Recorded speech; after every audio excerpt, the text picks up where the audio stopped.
Hi, I'm Katie Couric. Welcome to Eye to Eye. Is there really a way to get everything you want? There's a new bestseller out that claims you can just by wanting it bad enough. The Reverend Michael Beckwith let CBS's Bill Whitaker in on the secrets behind the secret. What is it? Is the secret the law of attraction? The law of attraction, in this particular DV, that's where it starts out. Basically, it's a law of attraction. And what is that? It is simply that the thoughts, your chronic thoughts, the thoughts you hold in your awareness, have the tendency to become your experiences. What you think about, you bring about. What you think about becomes your belief. What you believe becomes the perception by which you view life, and your perception basically determines your experience. It's very, very basic.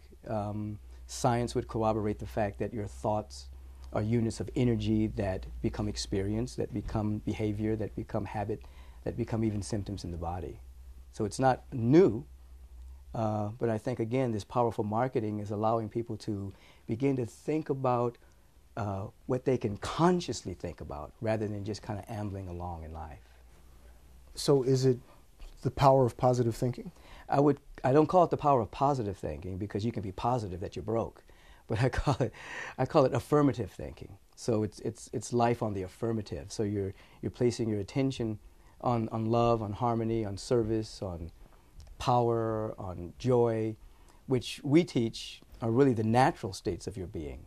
And as you keep bringing your attention there, then the world, the universe kind of shapes itself around where your attention is.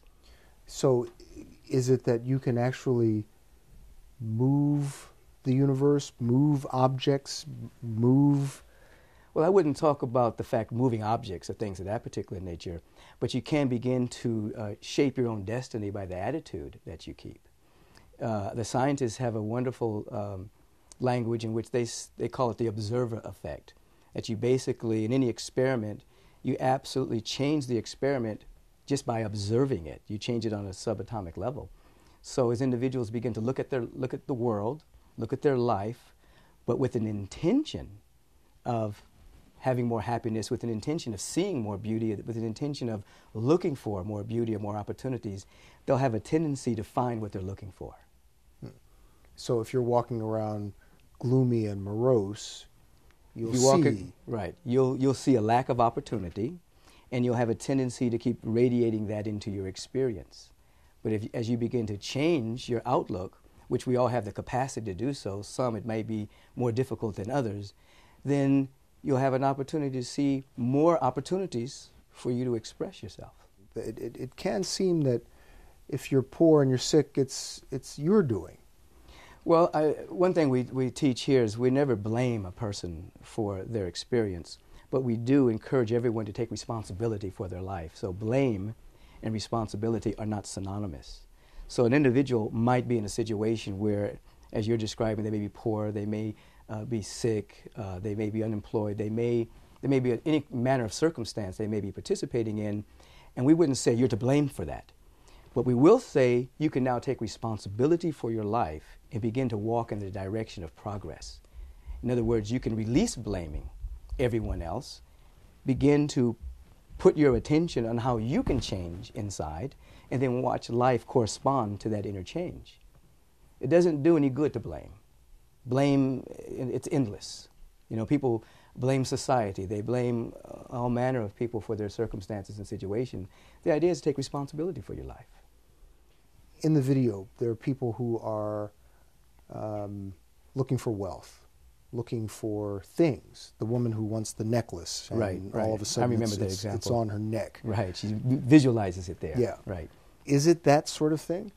Not really. Those are the kind of the beginning steps of teaching, you know, and I think that oftentimes people kind of gather around how to get things fast in their life. That's not the real message.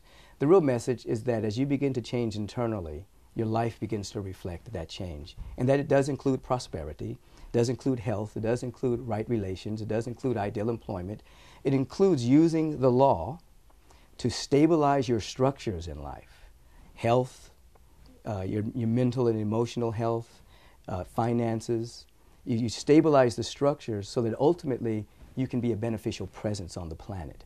Now the way it shows on the video, since it's a beginning video, there's a lot of emphasis around what you can get, what you can attract to yourself. It sort of sounds like the universe is your own personal ATM. Right, and I think that's not the message. I think that's not the entire message. That's the beginning stage message, that you can open yourself up and have greater possibilities come into your life.